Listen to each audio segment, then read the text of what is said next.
I was up here a few years ago, late at night, when we heard this random sound like stomping, like smashing. It went on for about half an hour. Literally, we took off and it was still going on.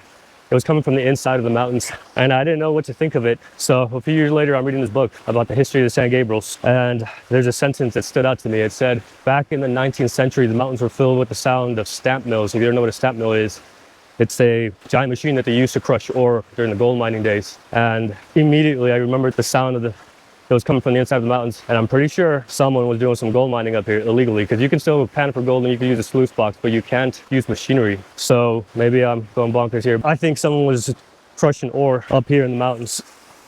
But let me know in the comments.